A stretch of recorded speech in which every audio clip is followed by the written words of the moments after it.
एक अलग और खतरनाक दुनिया। दुनिया के नक्शे पर कांसा नाम का एक काल्पनिक राज्य मौजूद है। एक ऐसा साम्राज्य जिसकी पहचान वहां के अत्यंत क्रूर कानून, शक्ति पिपासु सरदार, खून से सने राजनीतिक खेल और कठोर जातीय नियमों से होती है। कांसा में सत्ता के लिए युद्ध सिर्फ राजनीति नहीं, बल्कि धर्म की तरह माना जाता है। यहां हर आदमी तलवार लेकर चलता है और हर गुट अपने नेता को राजा बनाने के लिए जान देने और जान लेने को तैयार रहता है।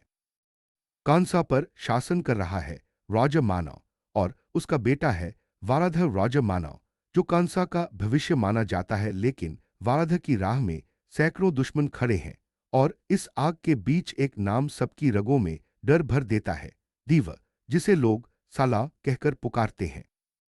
लेकिन दीव वर्षों से कांसा से दूर एक शांत जीवन जी रहा है। फिल्म की शुरुआत होती है एक लड़की आध्या से, जो अपनी मां के साथ कुछ अज्ञात और खतरनाक लोगों से बचकर भारत के एक छोटे शहर में आती है। उनके चेहरे पर दहशत साफ दिखाई देती है। वे किसी ऐसे रहस्य में फंसी हुई हैं जो उनकी जान ले सकता है। उसी शहर में रहता है दीव, एक शांत, साधारण, लेकिन बहुत गहराई वाला आदमी। दीव किसी से उलझता नहीं, लेकिन उससे उलझने की हिम्मत भी कोई नहीं करता। जब आध्या और उसकी मां पर हमला होता है, दीव अपनी क्रूर शक्ति का उपयोग करके उन्हें बचाता है। यही से आध्या समझ जाती है कि यह आदमी दिखने में चाहे साधारण लगे, पर अंदर से शेर है। लेकिन उसे नहीं पता कि दीव का असली अतीत कितना भयानक है। अब कहानी हमें कई साल पीछे ले जाती है। कांसा में दो बच्चे, दीव और वाराद, सबसे अच्छे दोस्त थे। वाराद राजा माना का बेटा था और दीव एक अलग कबीले के बच्चे का। एक घटना में वाराद की जान पर खतरा आता है और दीव अकेले ही कई लड़कों को मारकर वाराद की जान बचाता है। उसी दिन वाराद दीव से कहता है, नया चांद, एक दिन मैं कांसा बदलूंगा और तुम मेरे साथ खड़े रहोगे। एक दिन तुम साला बनोगे। दीवा और वाराद की दोस्ती सिर्फ दोस्ती नहीं, बल्कि कसम बन जाती है। लेकिन कांसा के भीतर की राजनीति में ऐसा तूफान उठता है कि दीव को वहां से दूर होना पड़ता है। आध्या की वजह से दीव वापस उसी दुनिया में खींचता जा रहा है जिसे उसने हमेशा के लिए छोड़ दिया था। उसी समय उसे पता चलता है कि उसका दोस्त वाराद फिर से मौत के खतरे में है। कांसा के कई गुट वाराद को हटाकर सत्ता पर कब्जा करना चाहते हैं, और अब वाराद को उसकी सबसे ज्यादा जरूरत है, दीव की। वाराद संदेश भेजता, दीव अपना शांत जीवन छोड़कर एक बार फिर कांसा की आग में उतरने का फैसला करता है। कांसा में राजा का चुनाव लोकतांत्रिक नहीं, बल्कि खूनी बहुमत से होता है। अर्थात जो सबसे ज्यादा गुटों को साथ लाएगा वही राजा बनेगा। वाराद चाहता है कि कांसा शांतिपूर्ण राज्य बने, लेकिन मनीषक गुट वाराद को खत्म करना चाहता है। अंदर ही अंदर कांसा एक ज्वालामुखी बन चुका है, कभी भी फट सकता है। जब दीव कांसा पहुंचता है तो माहौल बदल जाता है। दीव एक शब्द नहीं कहता, लेकिन जैसे ही वह चलता है, दुश्मनों का खून सूख जाता है।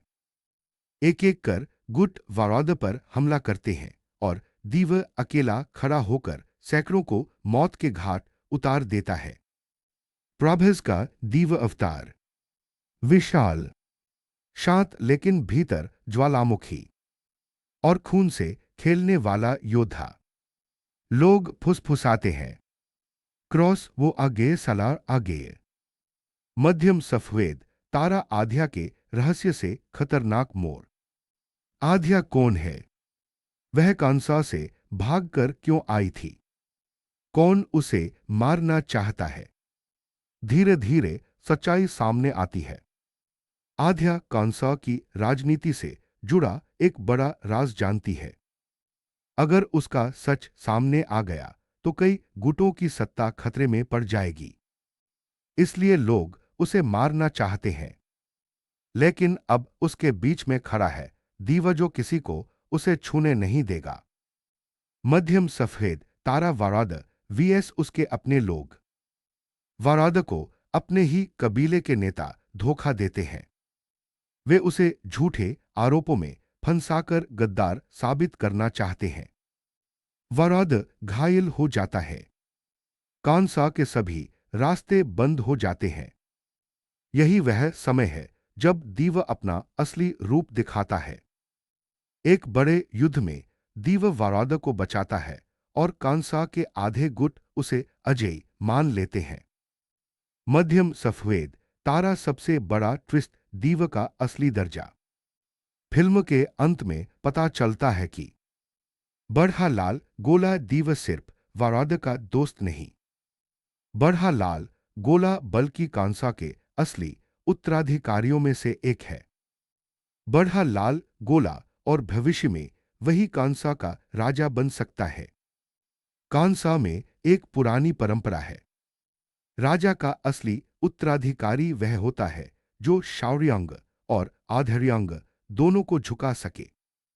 यह काम सिर्फ दीव कर सकता है।